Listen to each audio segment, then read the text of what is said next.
बिस्मिल्लाहिर्रहमानिर्रहीम। अस्सलाम वालेकुम स्टूडेंट्स, क्या हाल है? आई होप कि आप सब बच्चे खुश हैं और बहुत अच्छा सा पढ़ रहे हैं, एग्जाम की तैयारी कर रहे हैं। आज का हमारा टॉपिक है disorders of gut. Disorders of guts में जो डिसऑर्डर्स हमारे सिलेबस में दिए हुए हैं वो हम देख लेते हैं कि क्या है। नंबर 1 है डायरिया,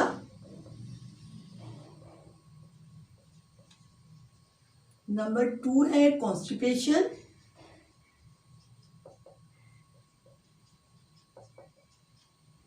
नंबर 3 है अल्सर।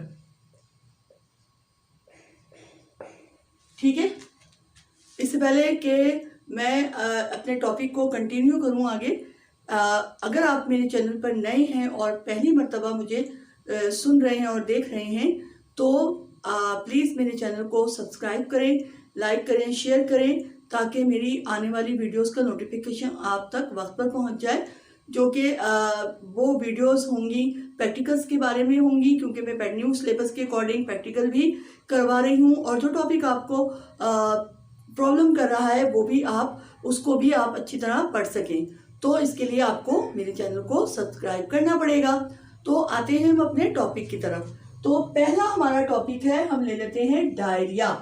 अब सबसे पहले हम देखते हैं कि diarrhoea is a major digestive disorder.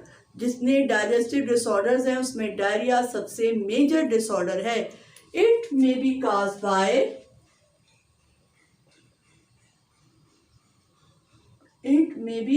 Bye किससे हो सकता है ये? एन इन्फेक्शन,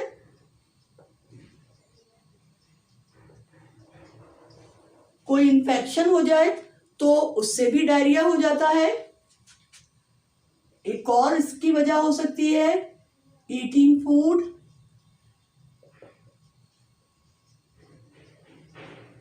कोई ऐसा खाना हम खा लें, ऐसा फूड कोई खा लें जो कि सही नहीं है, उसमें कोई जर्म्स वगैरह हैं, वो भी अगर हमारे पेट में चला जाए तो उससे भी डायरिया हो सकता है।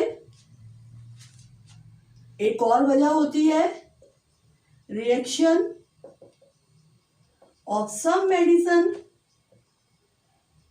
मेडिसिन्स।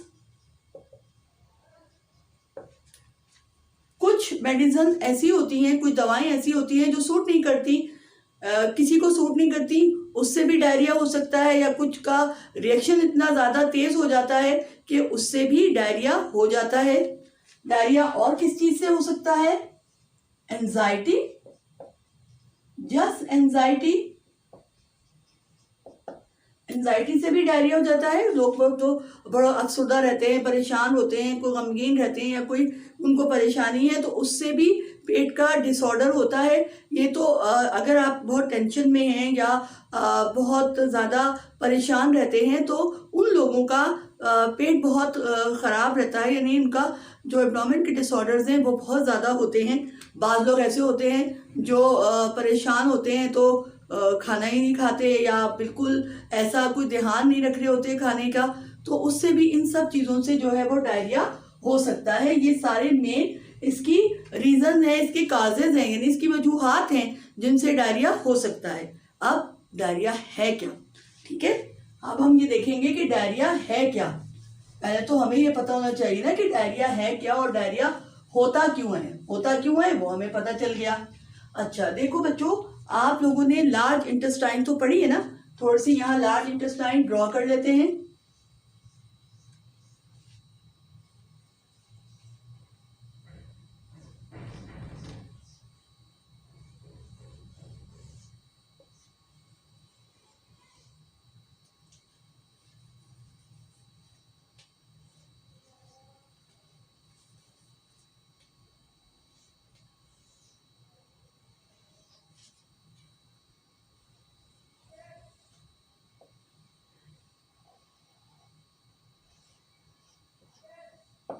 ये मैंने यहाँ पर बना the large intestine. Large intestine के बारे में आपने पढ़ा है ना कि यहाँ से शुरू हो रही है, ये क्या है? ये अपेंडिक्स है, ये इसका पोर्शन क्या है? सीकम है, और यहाँ से ऊपर जा रहा है ये असेंडिंग कोलोन है, ये ट्रांसफर कोलोन है, और ये डिसेंडिंग कोलोन है, और ये रेक्टम है। ठीक है, हमारा टॉपिक है डायरिया। डायरिया में आपने देखा, डायरिया क्या है, ये हमारा टॉपिक है बच्चों। आपने ये पूरा digestive system, human digestive system पढ़ा है, तो उसमें आपने पढ़ा होगा पेरिस्टालिसिस मूवमेंट, यानी पेरिस्टाल्टिक मूवमेंट हो रही होती है। हमारा जो पूरा एलिमेंट्री कैनाल है, पूरा डाइजेस्टिव ट्रैक है, जो कि माउथ से शुरू हो रहा है और एनस पे खत्म हो रहा है, उसमें क्या होती है, पेरिस्टाल्टिक मूवमेंट होती है, जिसको पेरिस्टालिसिस भी कहा जाता है। ठीक है, अब वो मूवमेंट कैसी होती है, वो अपवर्ड से डाउनवर्ड होती है। यानी कैसे वो हो रही होती है, वो कुछ इस तरीके से हो रही होती है, ऐसे ऐसे नीचे नीचे की तरफ हो रही होती है, यानी यूं ऐसे यूं करके ये मूवमेंट हो रही है। ठीक है, वो मूवमेंट क्या हो रही है, इसके अंदर भी हो रही है। ठीक है, वो मूवमेंट इसकी तरफ अंदर भी हो रही है। तो ये मूवमेंट हुई एक बार, फिर हुई 2 बार, 3 बार, 10 बार, यानी पेरिस्टालिसिस मूवमेंट बहुत ज्यादा हो जाएगी, बार बार होने लगेगी। यानी कि इसकी मूवमेंट होती है तो हमारा खाना जो है वो फेरेंस और एसोफेगस से होता हुआ हमारे स्टमक में जाता है, स्टमक से डुडेनम में जाता है, डुडेनम से स्मॉल इंटेस्टाइन में, वहां से लार्ज इंटेस्टाइन में आ रहा होता है। तो इसमें क्या हो रहा है, ये पेरिस्टालिसिस मूवमेंट हो रही होती है, जिसकी वजह से ये मूवमेंट क्या है कि मसल्स की दीवारें जो है वो पुश करती हैं खाने को आगे की तरफ, इसको ये मूवमेंट कह रहे होते हैं। अब ये मूवमेंट जो हो रही होती है, ये नॉर्मल से बहुत ज्यादा तेज हो जाती है, यानी बार बार होती है, 1 बार, 2 बार, 3 बार, 10 बार। तो क्या होगा कि मूवमेंट बहुत ज्यादा हो जाएगी। तो हम इसको यहां क्या कहेंगे, too many peristaltic movement. Diarrhoea क्या होता है, डायरिया जब हो रहा होता है, उसकी डायरिया है क्या, हम ये देख रहे हैं ना कि डायरिया है क्या। डायरिया क्यों हो रहा होता है कि जिसमें क्या होता है कि जो मूवमेंट होती है ये नॉर्मल नहीं होती, ये बहुत तेजी से साथ हो रही होती है, बार बार हो रही है, 1 2 3 4 5 10 इतने बारे में मूवमेंट हो रही है। ठीक है, अब इसमें ये मूवमेंट ज्यादा हो रही है, तो ये मूवमेंट सिर्फ इसमें तो नहीं हो रही ना बच्चों, ये किसमें हो रही है, स्मॉल इंटेस्टाइन में भी हो रही है। और स्मॉल इंटेस्टाइन में क्या होता है, फूड का जो है वो एब्जॉर्प्शन हो रहा होता है स्मॉल इंटेस्टाइन में। तो स्मॉल इंटेस्टाइन में भी मूवमेंट बहुत ज्यादा तेजी से ये पेरिस्टाल्टिक मूवमेंट हो रही है। तो वहां पर क्या होगा, कोई चीज जब्स होगी, एब्जॉर्ब होगी, कोई चीज भी एब्जॉर्ब नहीं होगी ना, वो तो बहुत तेजी से मूवमेंट हो रही है। गज़ा जो है, फूड है, खाना, वो तो टिक ही नहीं रहा अंदर। तो इसमें क्या हो जाएगा, less absorption.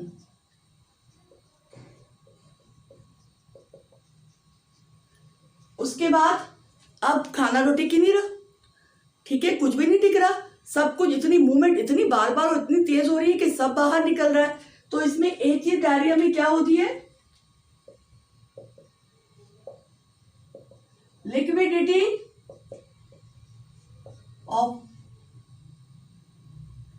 Of pieces is increase, यानी जो फीसिस है, जो फुजला है, जिसको फीसिस कहते हैं, उसकी लिक्विडिटी में इजाफा हो जाएगा। कुछ अंदर टिक ही नहीं रहा, यानी वाटर भी एब्जॉर्ब नहीं हो रहा।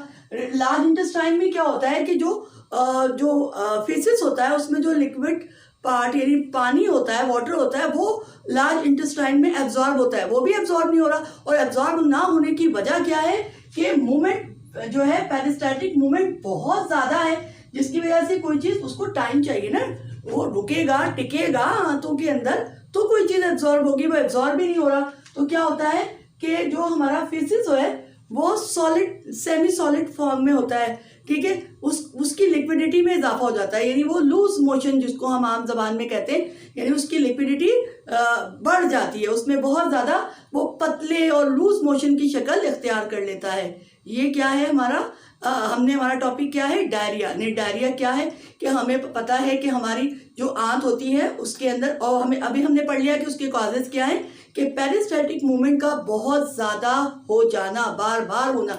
आपने देखा होगा कि अक्सर आपने नोटिस किया हो कि जब हम डॉक्टर के पास जा रहे होते हैं, या खुदा ना खास्ता कि हमारा जो डिसऑर्डर हो रहा होता है, ये गट का कोई डिसऑर्डर, डायरिया वगैरह, डॉक्टर जो होता है वो हमारे एब्डोमेन को दबा दबा के देख रहा होता है। वो क्या कर रहा होता है, वो आंतों की मूवमेंट को फील कर रहा होता है कि आंतों की मूवमेंट कैसी है, बहुत ज़्यादा तेज़ है या है ही नहीं, या जो भी है नॉर्मल है, वो ये देख रहा होता है। तो डायरिया होने की जो डायरिया है, वो डायरिया होता कब है, जब इसकी जो पेरिस्टैटिक मूवमेंट होती है वो बहुत ज़्यादा हो जाती है, तेज हो जाती है। तो उसमें क्या चीज़ होती है, बहुत ज़्यादा होगी, बार बार होगी, लेस एब्जॉर्प्शन होगी, यानी फूड एब्जॉर्प्शन नहीं हो रही होगी, पानी भी एब्जॉर्ब नहीं हो रहा होगा, और जो फेसेस की लिक्विडिटी है वो ज़्यादा हो जाएगी, लूज मोशन हो जाएंगे। तो ये था हमारा डायरिया। अब आ जाते हैं हम हमारा एक कॉन्स्टिपेशन। कॉन्स्टिपेशन में इसके जस्ट अपोजिट होता है। इसमें क्या हो रहा है, बहुत तेज मूवमेंट हो रही है, यानी ये जो पेरिस्टैटिक मूवमेंट है हो ही नहीं रही, आहिस्ता, बहुत आहिस्ता हो रही है या हो ही नहीं रही। तो क्या होगा, जब मूवमेंट बहुत कम हो जाएगी, यानी बहुत कम हो जाएगी, तो फूड इसी के अंदर रहेगा, ठीक है ना, फूड इसी के अंदर रहेगा। तो क्या होगा, वो जो हमारा खाना है या जो एब्जॉर्ब हो गया और जो फीसिस की शक्ल में आ गया, वो इसी के अंदर रहेगा। तो अब इसके अंदर रहने की वजह से, यानी काफ़ी टाइम इसके अंदर रहेगा, रहने की वजह से इसके अंदर से जो पानी होगा वो इसकी दीवारों में जब्स हो जाएगा। तो पहली चीज़ इसमें इसके अंदर क्या आ जाएगी, यहाँ पे है टू मैनी पेरिस्टैटिक मूवमेंट, तो यहाँ आ जाएगा लेस पेरिस्टैटिक मूवमेंट। डायरिया हो रहा है तो बहुत ज्यादा तेजी से हो रही है, इसका अपोजिट कॉन्स्टिपेशन हो रहा है तो लेस जो है वो पेरिस्टैटिक मूवमेंट हो रही है, ठीक है। अब इसमें क्या होगा कि जब मूवमेंट बहुत आहिस्ता हो जाएगी और ना होने के बराबर होगी, बिल्कुल आहिस्ता आहिस्ता, बिल्कुल आहिस्ता हो रही है, तो फूड इसके अंदर रहेगा। जब फूड इसके अंदर ही रहेगा और पानी इसके अंदर जो फेसिस है वो इसी के अंदर रहेगा, फूड मतलब जो हमारा फूड फेसिस बन चुका है तो वो इसी के अंदर रहेगा, 1 दिन 2 दिन 3 दिन, तो पानी एब्जॉर्ब होता जाएगा तो हमारा जो फूड है, वो जो फेसिस है हमारा, जो फूड फेसिस बन चुका है, वो बहुत हार्ड हो जाएगा, लाइक स्टोन, यानी वो बहुत ज़्यादा हार्ड हो जाएगा। तो इसमें क्या हो जाएगा कि लेस एब्जॉर्प्शन है, तो इसके अंदर क्या होगा कि जो वाटर एब्जॉर्प्शन है वो बहुत इंक्रीज हो जाएगी,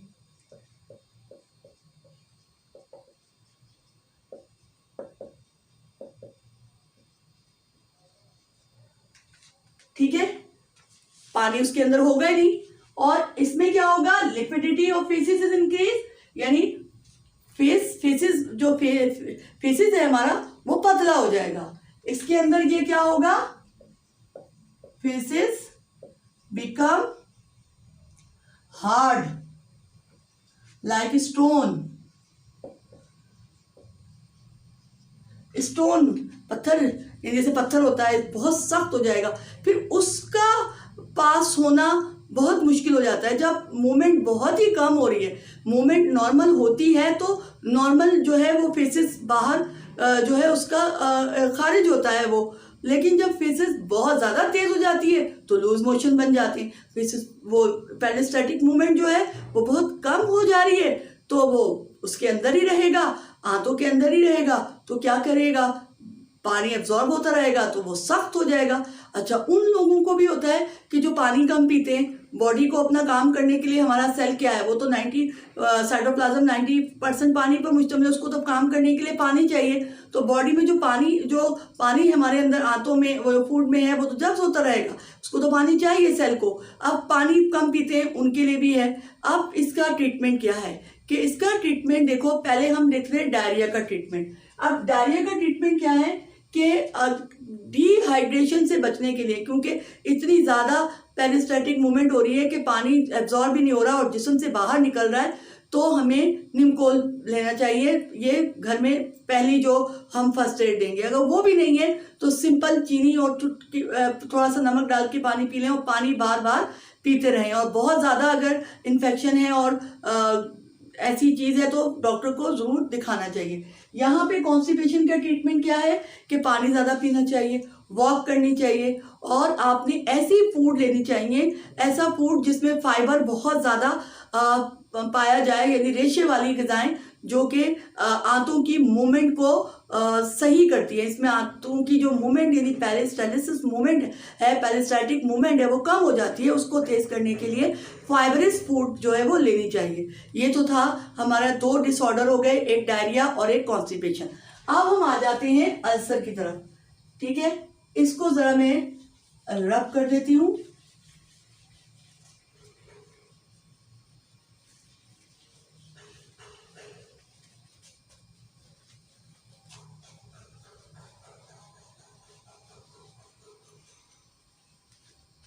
हमारे पास अब क्या है, ये हमारा हो गया, ये हो गया। अब है अल्सर।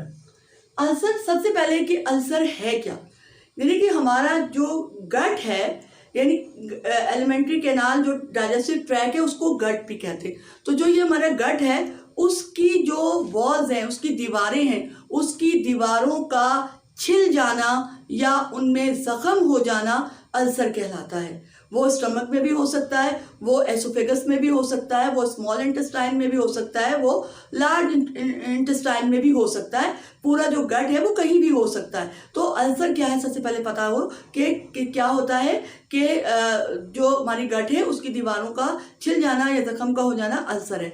अब ये क्यों होता है, इसकी वजह क्या है, यानी इसके कारण, इसकी वजह क्या है? गैस्ट्रिक जूस का ज़्यादा तेज़ाबी हो जाना। हमारा जो मैदे का जूस है जिसको गैस्ट्रिक जूस कहते हैं उसमें HCl होता है, वो तेज़ाबी तो होता है, लेकिन अगर वो ज़्यादा तेज़ाबी हो जाए तो उससे भी जो है अल्सर हो जाता है। ठीक है, अच्छा, अल्सर की एक जो है वो है एसिडिक गैस्ट्रिक जूस।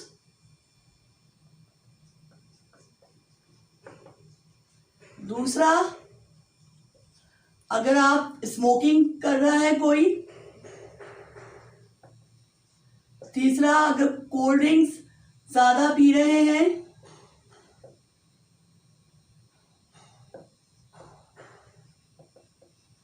तो भी होता है।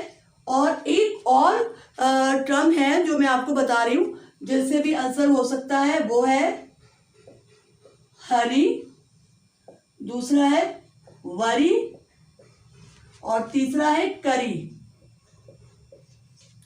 ठीक है, ये 3 वजह भी हो सकती है अल्सर होने की।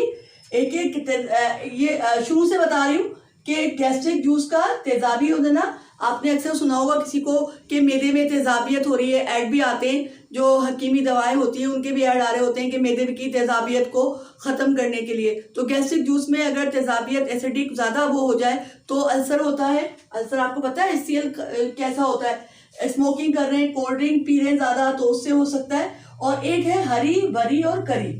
हरी का मैं आपको बताऊं, मतलब जल्दी में, अब सुबह देर हो रही है, जल्दी में नाश्ता कर रहे हैं, इधर से ही पकड़ा और जल्दी चबाया भी नहीं और निगल लिया और ये खाया वो खाया, कुछ खाया कुछ नहीं खाया और जल्दी में चले गए, ऑफिस चले गए, स्कूल चले गए, कॉलेज यूनिवर्सिटी जहाँ भी जाना है वहाँ चले गए, यानी और रोज का डेली रूटीन यही बना लिया। ये हो गया हरी। दूसरा है वरी, हर वक्त परेशान रहते, हर वक्त गमजदा, परेशान, उदास रहते हैं। कोई ना उदास होने वाली बात हो तो उसको भी, अच्छा, जो लोग परेशान और उदास होते हैं वो टाइम पे खाना नहीं खाते। अल्सर होने की एक बड़ी वजह ये भी होती है कि आप टाइम पे खाना ना खाएं। कभी अगर आप लंच 2 बजे कर रहे हैं तो कभी एक दिन 2 बजे कर रहे हैं, एक दिन 3 बजे कर रहे हैं, एक दिन 5 बजे कर रहे हैं, एक दिन 6 बजे कर रहे हैं, तो ऐसा नहीं होता। तो परेशानी हो रही होती है, परेशानी है, गमजदा है, नहीं दिल चाह रहा, नहीं खाया, 1 घंटे बाद खा लिया, 2 घंटे के बाद खाया ही नहीं, 1 दिन खा रहे हैं, 2 दिन नहीं खा रहे, फिर 3 दिन खा रहे हैं, फिर 1 दिन नहीं खा रहे। तो इस तरीके से भी मैदे की जो वॉल्स दीवारें होती है उनको पता चलता है कि भाई इस टाइम खाना हमारे अंदर आएगा, तो वो एक्टिव हो जाती है और वो गैस्ट्रिक जूस निकाल देती हैं। अब खाना तो आया नहीं, वो एक्टिव हो गई, गैस्ट्रिक जूस उसकी दीवारों से जो है वो निकला और उसने कहा क्या, दीवारों को ही नुकसान पहुंचाया ना, उसको ही छील रहे हैं, उसमें ही जख्म कर रहे हैं। तो ये वजह होती है। एक हो गया वरी, दूसरा है करी का मतलब सालन, चटपटी चीजें खा रहे हैं, बहुत मिर्च मसाले बहुत ज्यादा अपनी ग़िज़ा के अंदर रख रहे हैं, तो इससे भी अल्सर हो जाता है। तो ये सारी वजूहात हैं अल्सर के होने की। और इन सारे तमाम चीज़ों के होने की। अच्छा, इसमें इसकी